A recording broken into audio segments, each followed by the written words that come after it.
Trevor, he prays again. He thanked God again. He said, Jesus, he said, thank you for saving my life and healing my leg. He said, I want to ask you to help me. He said to walk in to my next doctor's appointment with a walker. When he said this, I'm thinking, Trevor, not a walker without it. But I just respected. I mean, that's how he prayed. And me and her, my wife, shared our thoughts later, and she thought the same thing. It's like, Trevor, why a walker, man? I mean, if God's going to heal it, do it without it, you know? So anyway, I agreed with him. I prayed just the way Trevor did. And I asked God to grant his request. And we asked him that he will walk in with the walker with these. March the 7th came. We'll come out early that week. That was on a Friday, I think. I think it was a Friday. Tuesday came. I said, Trevor, if you're going to walk in on Friday, I said, you better get walking. And I was trying to get him to stand up, and I was doing everything I could. Everything we tried to do, they wasn't wrong. We'd try to get him to do it, and I'd try to help him, and hell, he couldn't. Man, he couldn't. You know? I said, well, Lord, I said, maybe this one, it's in your hands, God, you know. I said, he asked, so, I mean, if he don't, hey, maybe he has a different plan than what we had. Thursday came, Trevor says, give me a walker, Dad. I just gave up. I mean, I tried, and I said, Trevor, if you're going to walk in there, you're going to have to start walking, boy. I mean, I'm trying to help God, you know. I want to help God heal the boy's leg so he can walk in there and grant this request, and it was useless. So Thursday come, and I just gave up. I said, well, whatever. I said, I guess maybe God don't want you walking in with it, because I thought you could do it the last minute and walk the whole way into the van. Thursday came, he got his walker, started walking. Friday morning, again, he walked from the van, cleaned to the doctor's office in the walker by himself. Walked in there, and the nurse came out. She said, Trevor, she said, where's your wheels? She said, I can't believe it. And so we walked in. She took us in where the office, his room there. The doctor walks in and sees him standing there with the walker.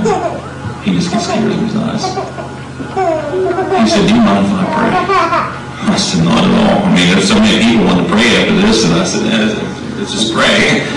He prayed, he just thanked God, and he said, Lord, he said, this is something that was so unnatural. I mean, he just spoke his heart of how God had touched his life, and how thankful that he just touched this little boy. He could do this. It just touched him so much to see him less than 2 months walking on a foot that they never gave hope for. And so he finished his prayer, and he hugged me. I mean, as a doctor, most of them, they're kind of distant, you know, these professionals, these attorneys and stuff, they're way up here somewhere, and they were getting down to be a real human being with you. Well, this doctor was. I mean, he'd give me a hug, and I mean, it touched me, you know, and so we were on our way, and that was March the 7th. Well, he had scheduled for us to come back in 6 weeks. Well, the nurse, nobody was sitting there at the checkout desk. I said, I ain't standing right here waiting. Trevor was there standing in his walker, so that's his schedule. Well, I thought they'd just schedule, well, because I didn't check out, they never scheduled this thing. And so during this time, we never had it scheduled. Trevor still wasn't being able to walk without the walker yet. And I said, Trevor, let's just pray, you know, that God can help you. And I said, maybe he splits out, you know, because every time you move your right foot, it just plump, just like it was out of joint, and like the bones, when you go up, his foot was down, you take it so far and just hit something like it was solid, like his joints were out and the bones were just hitting each other. So I said, let's take him to a chiropractor, you know. So we took him to a chiropractor, and he's a real severe sprain and that, and he can't know whether he splits out or not for some swelling in it. And he worked with it, and he looked at him, and he thought, boy, well, we first told him he's coming in because our son was in an accident. He just thought this boy's going to walk in, and maybe he needs put back in play. He said, I never dreamt you guys were going to bring me his boy in a wheelchair, he said. First time we took him in a wheelchair, so he said, well, bring him back in a week. So the next time we're back, this day on Friday, when we walking the walker, he walks into this chiropractor with the walker, same day. We scheduled the same day, so because they're both like 15 minutes apart, distance-wise. And boy, he just like surprised, and so he said, I'm glad I came here. He said, I don't know, he was amazed. I mean, my parents came out there too, and he said he can't believe the progress he's making. And so we just couldn't get him off, so he got in this cage. He kept having this pain in his foot. Every time he walked on, he said he was just sitting there, he never hurt. And then he made him stand on his right foot, and his foot hurt. His pain. I said, well, Trevor, I would try to work with him, stretching, everything we did, again, just would not work. And so I said, well, Trevor, I said, let's just pray. Ask God. I said, and I would try not to stand up, and I'd work with it, I'd massage it, and somebody said, we need to massage that foot, and maybe I'll take a massage therapist and all this and that, and I thought, okay, maybe we got to do something on our part, and get help where we can. So I tried, and I did, and I said, well, Trevor, I said, let's just pray. So we prayed, and asked God, but he asked God if he take that pain out of his foot.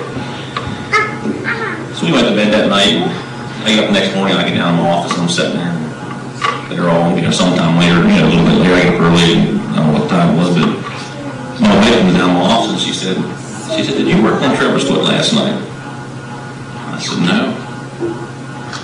And she said, well, I walked in the room this morning, and he asked me, she said, Mom, did you work on my foot last night? And she said, no, I didn't. She said, maybe your daddy did. And so she came down and asked me, I said, no, I didn't work on his foot. And she said, are you sure somebody worked? He said, yeah. She said, it woke me up. She said, somebody was standing there working on my foot. Neither me nor my wife that night worked on his foot. I don't know who worked on his foot. But he said somebody worked on his foot that night.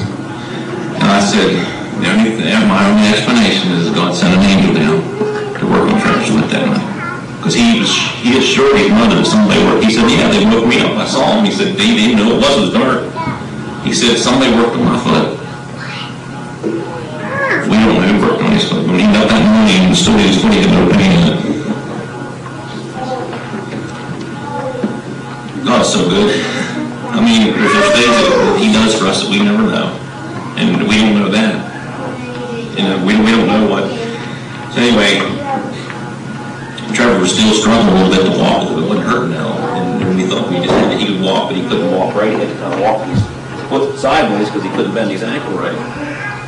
So somebody suggested we take him to a massage therapist and it works. And I said, well, I guess it won't hurt. This is another one of these things where we keep trying, Took him down there, and he's a Jew, and I have nothing against Jews, but he sits there and he puts his hands on me, closes his eyes, and he's trying to feel the tension. And what he wants to do is loosen these muscles, I guess, is what I took from it. And he said, I can't believe this. He said, but of the tragedy and the shock he's been through, he says he has no aftershock in him. And he's just amazed. So anyway, he gets up and he said, well, he said, I think within 5 sessions, we come in once a week and we'll see a noticeable difference. He said, my first one will be $185. I'm like, okay, whatever. I give him his money, and he said, well, everyone after this is going to be, I don't know what he said, 100, 150 or something. And I thought, well, an hour and 15-minute drive, $150 is less than, God's cheaper than that. And, so anyway, we went home, and I got thinking about this, and I thought, God can help Trevor the rest of the way. So by this time, Trevor could walk, he was walking with his cane somewhere. I said to Trevor, we're just going to pray that God will just help you walk with nothing. And so we prayed. I don't remember the day. This time here, I just thought, well, I'm going to give it. He was getting around his own. It's a little bit off my mind. I didn't have to lift him up, and he was getting up, and he'd go and pull himself up to the counter and brush his teeth and pull himself up and get a drink. I mean, we didn't baby him through none of this. Once he got to where he could crawl on the floor, but where he's walking, you want a drink? I said, well, get one. I said, you can pull yourself up. Well, it's so hard, Dad. I said, well, you're just going to have to go to it. And so anyway, he would do that. And so we prayed, and this was after we went to this massage therapist. Well, when he was taking me to this, Trevor, he said to his mom about us taking him down there. I said, Mom, he said, I don't think God wants man to hit me. He said, I think he wants to hit me. And I was touching to come from an 8-year-old, so that's when we prayed. And I don't know how long the time was. This is the one time frame I know, but I'm going to say it was within days. Trevor was walking without knowing. And he's walking today. And most of you have probably saw him. Trevor, why don't you walk up here? This is my son, Trevor Bean, that we thought was lost. Not only did God give him back to us, He gave us a complete